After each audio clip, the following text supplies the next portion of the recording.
Το λόγο έχει ο αρχηγός αξιωματικής αντιπολίτευσης και πρόεδρος του ΣΥΡΙΖΑ, ο κύριος Αλέξης Τσίπρας.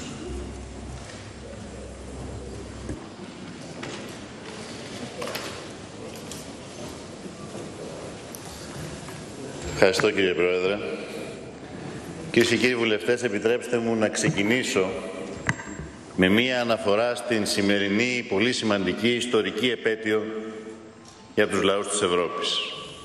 Συμπληρώνονται 69 χρόνια από τη μεγάλη αντιφασιστική νίκη, τη μεγάλη νίκη των λαών της Ευρώπης απέναντι στο φασισμό.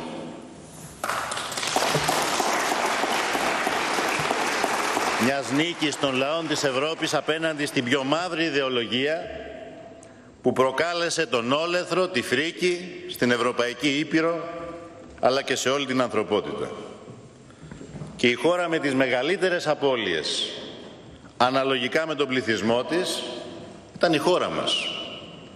Και οφείλει να τιμά τη σημερινή μέρα, να τιμά τους Έλληνες πατριώτες που αντιστάθηκαν και πολέμησαν με όλες τους τις δυνάμεις την ιδεολογία του μίσους και τον κατακτητή. Και με την ευκαιρία αυτή θα ήθελα να πω ότι ο ΣΥΡΙΖΑ δεσμεύεται ότι θα δώσει όλες του τις δυνάμεις ώστε το φάντασμα του φασισμού να μην ξαναγυρίσει στην πατρίδα μας, να μην ξαναγυρίσει στην Ευρώπη, να μην ξαναριζώσει πουθενά αλλού στον κόσμο. Θα δώσει όλες του τις δυνάμεις ώστε η νίκη κατά του φασισμού να είναι παντοτινή. Θέλω όμως με την ευκαιρία να επισημάνω ότι παράλληλα σήμερα συμπληρώνονται και 69 χρόνια αδράνειας της ελληνικής πολιτείας, αδράνειας της ελληνικής πολιτείας για την απόδοση δικαιοσύνης. 69 χρόνια που ελληνικές κυβερνήσεις έβαλαν στο ράφι το ιστορικό αυτό θέμα που παραμένει ανεκπλήρωτο, τις οφειλές της Γερμανίας απέναντι στον ελληνικό λαό, απέναντι στην αξιοπρέπεια της χώρας, και ο ΣΥΡΙΖΑ δεσμεύεται πως αν έχει τη στήριξη και την εμπιστοσύνη του λαού μας, αυτά τα 69 χρόνια αδράνειας και αδιαφορίας δεν θα γίνουν 70. Αυτό το ιστορικό χρέος θα εκπληρωθεί. Κυρίες και κύριοι βουλευτές της κυβερνητικής πλειοψηφίας, καταλαβαίνω ότι η σημερινή συζήτηση, πώς να το πω, σας χαλάει λίγο την προεκλογική σούπα του success story και θολώνει το παραμύθι περί τέλους των μνημονίων. Γι' αυτό και παρακολουθώντας τη συνεδρίαση χθες και σήμερα διαπιστώνω ότι είστε λίγο αμήχανοι. Η επιχειρηματολογία σας γίνεται εξόχως αντιφατική. Διότι μέχρι τώρα σε κάθε παρόμοια συζήτηση είχατε μια διαφορετική μανιέρα επιχειρημάτων. Προσπαθούσατε να πείσετε πως τα μνημόνια και τα μεσοπρόθεσμα προγράμματα είναι ευλογία, πως δεν υπάρχει άλλη εναλλακτική λύση και άλλος δρόμος. Άλλοι ενδεχομένως να λέγανε ξανά πως διαφωνούν κάθετα, πως γνωρίζουν ότι αυτό που ψηφίζουν είναι λάθος, αλλά τι να κάνουν, είναι εκβιαζόμενοι και γι' αυτό ψηφίζουν. Σήμερα όμως αυτά τα επιχειρήματα, αυτές οι αφηγήσεις που ακούγαμε εδώ και 4 χρόνια έχουν κάπως αλλάξει, διότι στις 18 και στις 25 έχουμε εκλογές.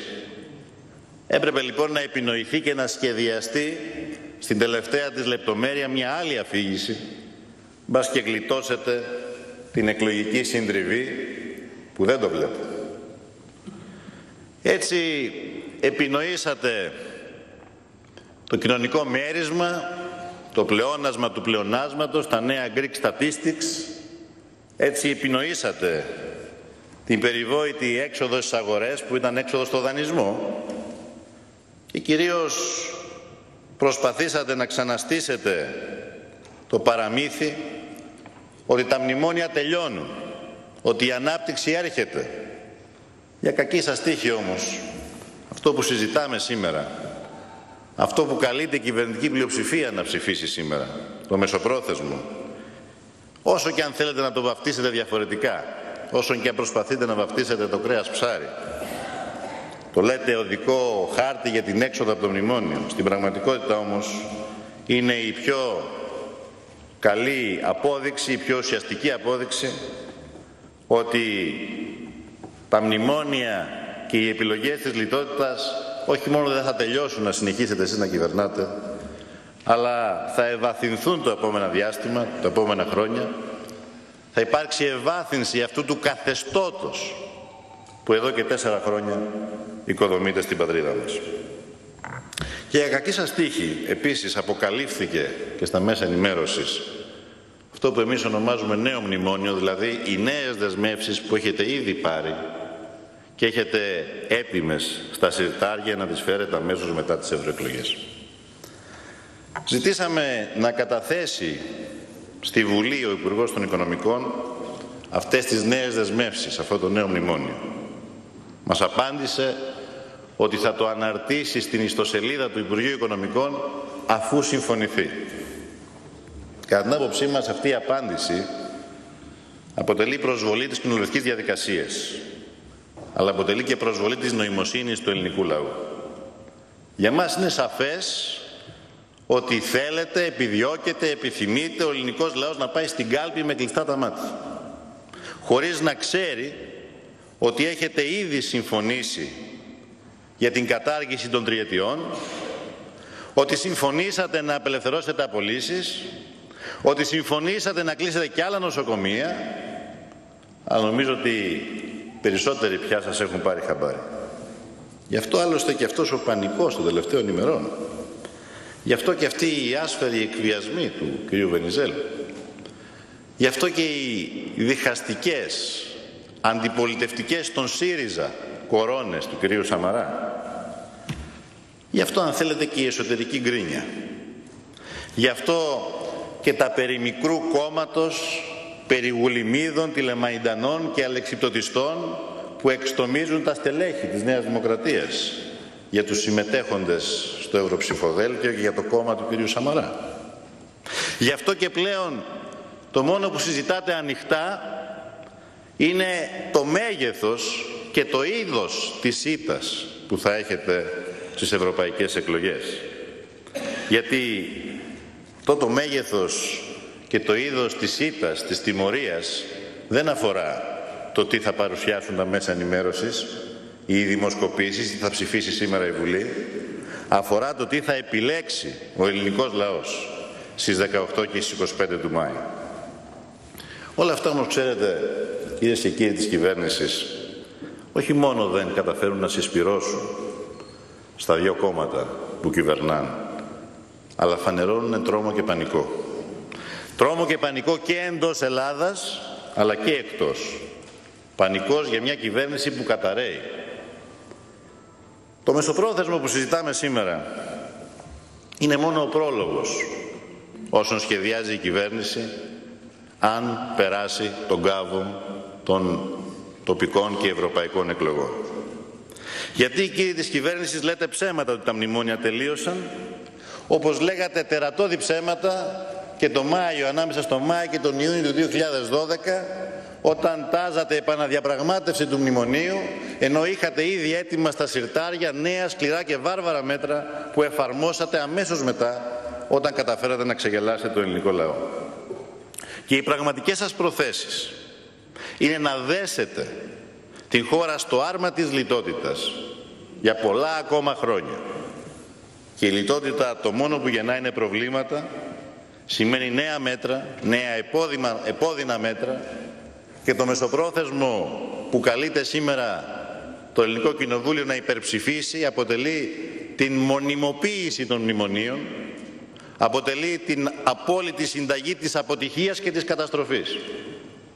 Περικοπές δαπανών, αυξήσεις φόρων, μειώσεις μισθών παντού, νέες ιδιωτικοποίησεις, περαιτέρω διάλυση της μεσαίας τάξης και των ελεύθερων επαγγελματιών σε μια ήδη διαλυμένη από τα μνημόνια και τα βάρβαρα μέτρα ελληνική κοινωνία.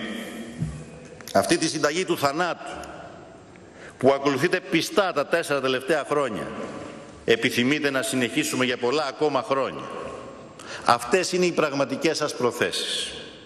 Να κάνετε το μνημόνιο καθεστώς, να κάνετε το μνημόνιο και τη δημοσιονομική πειθαρχία το νέο σύνταγμα της χώρας μας. Με το νέο μνημόνιο που στείνεται, με το κράτος εκτάκτου ανάγκης που υποδομείται, όχι μόνο δεν αφήνεται καμία προοπτική για ανάπτυξη, παραγωγική ανασυγκρότηση και ανάκαμψη από την κρίση, ανόρθωση της οικονομίας, αλλά δίνετε τη χαριστική βολή, γυρίζετε τη χώρα πολλές δεκαετίες πίσω. Περιγράφετε και σχεδιάζετε μια χώρα με φθηνό εργατικό προσωπικό, φθηνές υπηρεσίες, με μικρό έως ανύπαρκτο κοινωνικό κράτος. Μια χώρα χωρίς προοπτική και μέλλον. Απορείτε μετά γιατί ο κόσμος είναι οργισμένος, γιατί ο κόσμος σας γυρνά την πλάτη, γιατί απλά μπροστά στα κοινωνικά συντρίμμια διαρκώς του αραδιάζετε ατελείωτα ψέματα. Όμως ακόμα και αυτοί που σας στηρίζουν, ξέρετε, προσπαθούν να μην εκτεθούν και σας διαψεύδουν καθημερινά.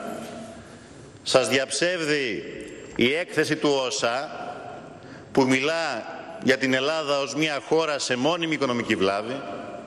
Σας διαψεύδει το ίδιο το Γραφείο Προϋπολογισμού της Βουλής που λέει ότι τα πλεονάσματα που εσείς λέτε ότι θα πετύχετε στην σύγχρονη οικονομική ιστορία της Ευρώπης τα έχει καταφέρει μόνο μία χώρα, η οποία όμως ήταν πετρελοπαραγωγός και πολύ καλά οργανωμένη, η Νορβηγία.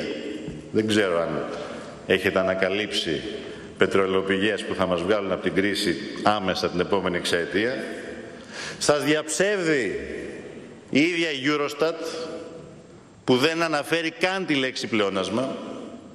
Σας διαψεύδουν όμως κυρίως όσα έχετε κάνει και όσα έχετε δεσμευτεί τα τελευταία χρόνια. Διότι το βασικό σας χαρακτηριστικό είναι η αναξιοπιστία. Και είναι βέβαιο πια, όλοι το ξέρουν, έχετε δεσμευτεί για νέες χιλιάδες απολύσεις στο δημόσιο τομέα, έχετε δεσμευτεί για νέες μειώσεις των συντάξεων, για εξαφάνιση των επικουρικών, έχετε δεσμευτεί για ιδιωτικοποίηση των πάντων σε αυτή τη χώρα, να μην αφήσετε τίποτα απούλητο και με αδιαφανείς μάλιστα διαδικασίες. Και θα ήθελα να σας ζητήσω να φέρετε στη Βουλή τις συμβάσεις που έχετε υπογράψει και τις 4 διαδοχικές για το ελληνικό. Να δούμε με ποιους όρους διαπραγματεύεστε, να δούμε ποια συμφέροντα εξυπηρετείτε. Σας προκαλώ να τη φέρετε στη Βουλή.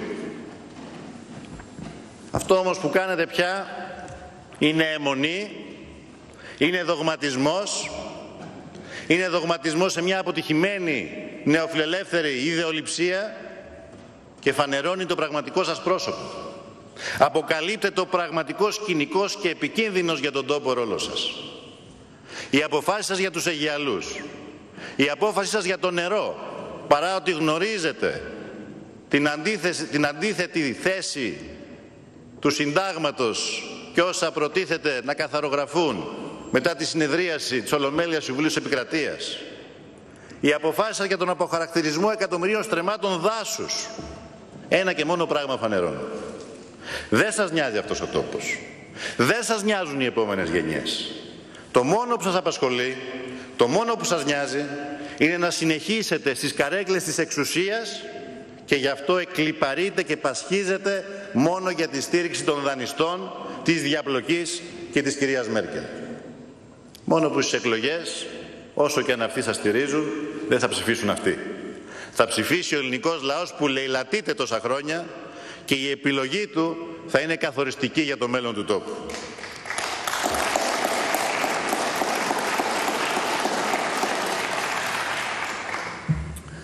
Κυρίες και κύριοι βουλευτές, ήλπιζα ότι έστω και σε αυτή την συνεδρίαση θα έκανε την τιμή στο σώμα ο Πρωθυπουργός να έρθει στο Κοινοβούλιο να τοποθετηθεί. Ο Πρωθυπουργός των μονολόγων και της συκοφαντίας των πολιτικών αντιπάλων. Ότι θα έκανε τον κόπο να εγκαταλείψει τους εμφυλιοπολεμικούς μονολόγους, τους διχαστικούς μονολόγους και να προσέλθει στη Βουλή να συζητήσει. Να συζητήσει με τα κόμματα, με τους εκπροσώπους του λαού μας, να αντιπαρατεθεί πολιτικά. Και βέβαια αν δεν θέλει να το κάνει στη Βουλή, εμείς τον καλούμε να το κάνει οπουδήποτε θέλει. Αρκεί να σταματήσει επιτέλους να κρύβεται σε αυτό το υπερπροστατευτικό περιβάλλον που το έχουν χτίσει όσοι τον στηρίζουν. Διότι αν νομίζει ότι θα δοξαστεί κρυπτόμενος, εμείς του λέμε ότι μάλλον θα καταρρεύσει κρυπτόμενος, και αυτό είναι πολύ χειρότερο από το να καταρρεύσει τουλάχιστον δίνοντας τη μάχη, αντιπαρατηθέμενος. Από τη μεριά μου έχω κάθε καλή διάθεση να συζητήσω μαζί του, φαντάζομαι το ίδιο και όλα τα κόμματα.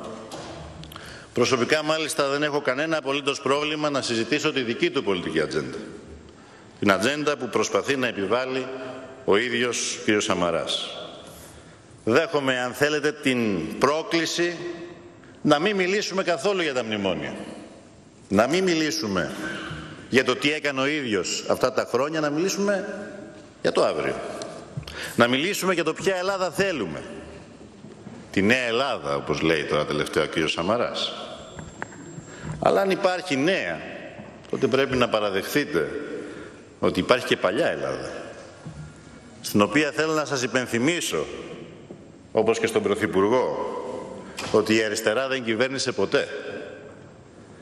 Η αριστερά ήταν πάντοτε παρούσα σε όλες τις κρίσιμες μάχες του ελληνικού λαού. Σε όλες τις κρίσιμες στιγμές, στην πρώτη γραμμή του αγώνα, πρωταγωνίστρια. Αλλά ποτέ άλλοτε δεν είχε την ευκαιρία και την ευθύνη της διακυβέρνησης αυτού του τόπου. Η παλιά Ελλάδα, κυρίες και κύριοι συνάδελφοι, είναι αυτή που χρεοκόπησε, και εσείς που κυβερνάγατε είναι αυτοί που τη χρεοκόπησαν.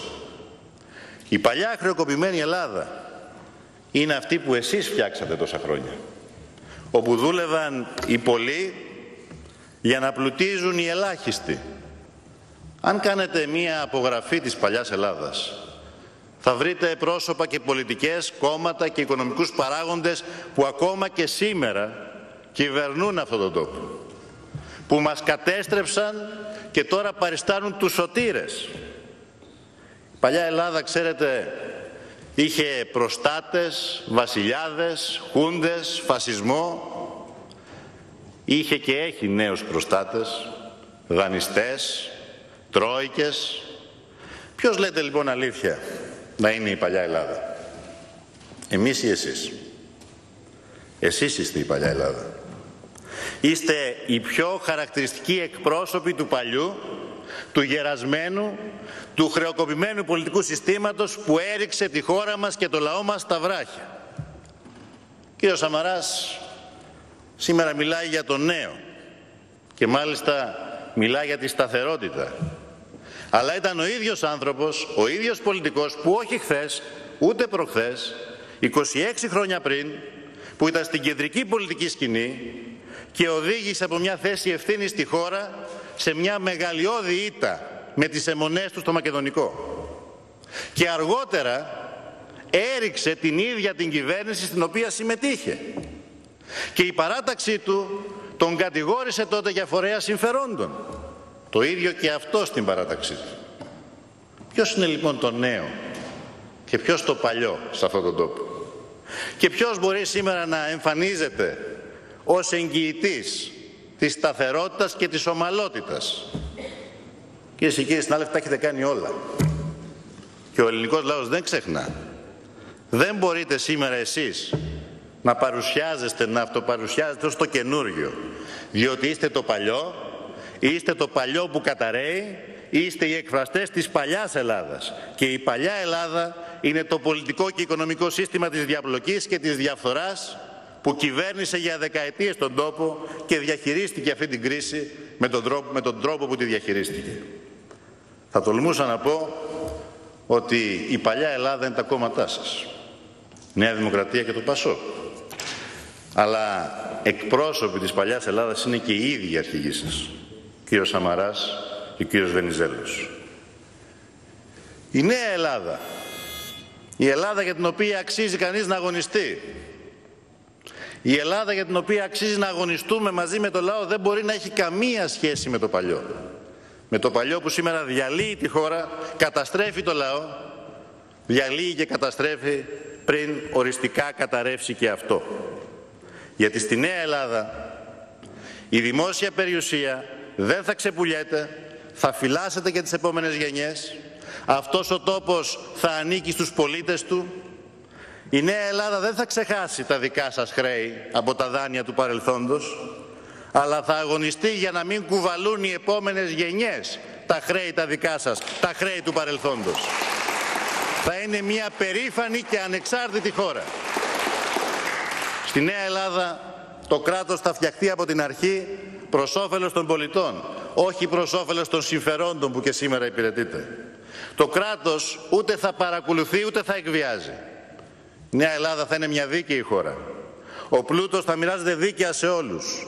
Τα κέρδη θα ανήκουν στους παραγωγούς και όχι στους μεσάζοντες. Η φορολογία δεν θα είναι τιμωρία για τους νέους αγρότες, τους εργαζόμενους στις νέες τεχνολογίες, τους νέους ελεύθερους επαγγελματίες. Γιατί η Νέα Ελλάδα θα έχει παραγωγική στρατηγική και σχέδιο στους κλάδους που αποτελούν συγκριτικά πλεονεκτήματα για τον τόπο και μπορούν να φέρουν την ανάπτυξη. Στη Νέα Ελλάδα θα υπάρχει ελεύθερη πρόσβαση στη δημόσια δωρεάν παιδεία. Όλοι θα έχουν δικαίωμα στη μόρφωση, όχι μόνο τα παιδιά των οποίων οι οικογένειες έχουν τη δυνατότητα. Θα είναι χώρα του πολιτισμού, οι γυναίκες θα πάρουν τη θέση που τους αξίζει, θα είναι χώρα δημοκρατική, η πιο δημοκρατική χώρα που θα τηρείται το Σύνταγμα, θα είναι σεβαστά και απαραβίαστα τα δικαιώματα των πολιτών. Και κυρίως σε αυτή τη Νέα Ελλάδα δεν θα μπορούν να κυβερνούν πρωθυπουργικοί φίλοι, οι διάφοροι μπαλτάκοι να καθορίζουν την πολιτική ζωή μαζί με τους νεοναζί. Κυρίες και κύριοι βουλευτές, από ό,τι καταλαβαίνετε και από ό,τι νομίζω καταλαβαίνει πάρα πολύ καλά ο κόσμος που μας παρακολουθεί, δεν έχει νόημα να παίζετε πια με τις λέξεις. Αν υπάρχει μία πιθανότητα σε αυτόν τον τόπο να έρθουμε σε ρήξη με το παλιό και να οικοδομήσουμε μια πραγματικά νέα Ελλάδα, αυτό δεν θα το κάνετε εσείς που εκπροσωπείτε το παλιό. Αυτό θα το κάνει ο ΣΥΡΙΖΑ. Ο ΣΥΡΙΖΑ θα χτίσει τη Νέα Ελλάδα μαζί με το λαό μας, που με την ψήφο και τους αγώνες του πολύ σύντομα θα ξεφορτωθεί οριστικά το παλιό και θα θέσει τις βάσεις ώστε να ξανακτήσουμε μαζί μια πραγματική Νέα Ελλάδα δημοκρατίας, δικαιοσύνης και προκοπής. Και να είστε βέβαιοι, αυτή η μέρα δεν θα αργήσει πολύ.